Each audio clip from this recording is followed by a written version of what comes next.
Non mais les Français, est-ce que vous allez bien? Je pense que vous n'êtes pas très net. Et je l'ai souvent pensé, mais là le TikToker Bois de l'eau me l'a juste confirmé. Donc Al-Qaïda menace la France, nous, on se fout de leur gueule. Je pense que vous avez tous vu circuler l'information comme quoi Al-Qaïda dans la péninsule arabique, qui est en réalité Al-Qaïda au Yémen, la branche action du groupe, menace de commettre un attentat en France et en Suède, estimant que le dialogue est inutile. Du coup, depuis la France et la Suède sont en alerte rouge, mais ça ne semble pas faire peur aux Français, qui s'amusent même de la situation en se foutant de la gueule de l'organisation à coups de tweets. Wesh les gars, vous avez cru que vous alliez vous péta avec le gang de la cité d'à côté ou quoi? On parle d'Al-Qaïda la famille.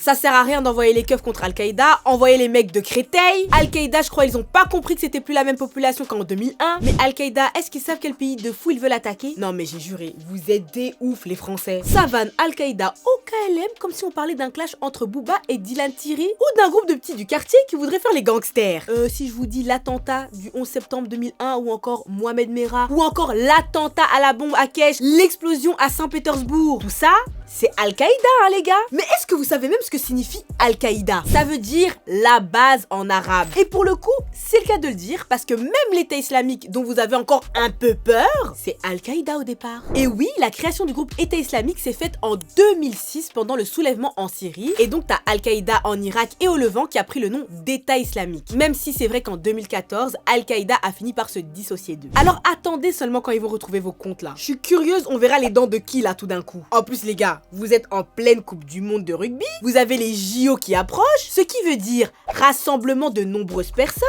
Mais quel terrain de jeu incroyable. Puis on va quand même rappeler que Al-Qaïda a détruit des familles entières. Je sais pas, peut-être que vous avez oublié que Al-Qaïda dans la péninsule arabique a revendiqué l'attentat contre Charlie Hebdo. Mais là, ils sont gentils, vous voyez, ils vous préviennent très sérieusement au travers de leur magazine officiel en plus, Sada El Malehim. Et est-ce qu'on aurait pu espérer une image aussi parlante? Donc l'image d'un homme cagoulé avec une arme en main et sur un autre plan à l'avant, t'as des policiers français en pleurs. Et puis le tout est accompagné d'un petit texte annonçant la couleur bien sûr. La Suède, la France et d'autres pays qui combattent Dieu ne comprennent pas simplement des paroles abstraites. Ils ne comprennent pas le langage du dialogue et de la communication. Ils ne comprennent pas et ne tiendront pas compte jusqu'à ce qu'ils entendent des nouvelles comme l'ambassade suédoise a été rasée suite à une explosion violente ou une attaque armée contre un ministère à Paris. Attends.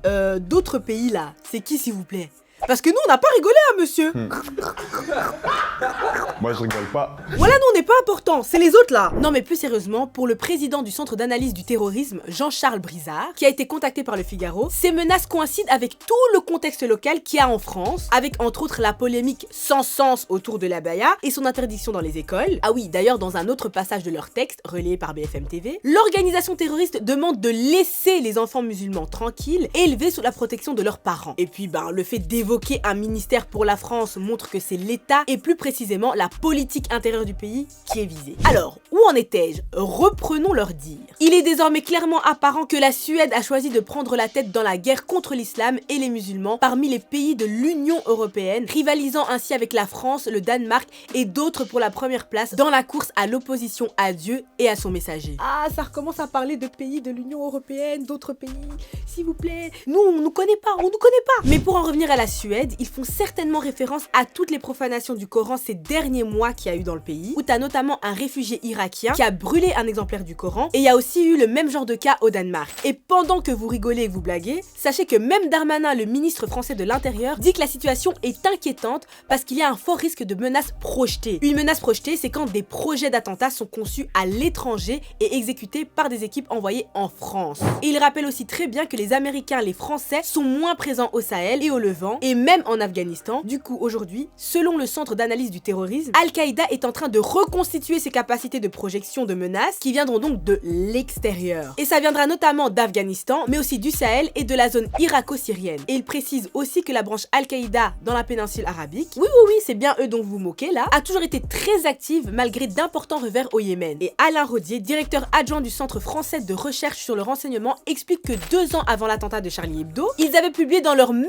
magazine là, Al-Qaïda, Sadah El-Melehim, en menaçant de passer à l'action contre Charlie Hebdo, ce qui montre, comme vous pouvez le constater, que Al-Qaïda est capable d'attendre. Et il appuie ses propos en rappelant que leurs menaces sont souvent suivies d'actions. Alors maintenant que je vous ai dit tout ça, est-ce que ça rigole toujours autant? Parce que sans plaisanterie, on parle quand même de la vie des gens et beaucoup de personnes ont souffert dans ces attentats et prendre le truc autant à la légère, c'est dans un certain sens ignorer la menace, mais aussi manquer de respect aux familles endeuillées. Alors je veux bien, ça vanne sur Twitter, etc.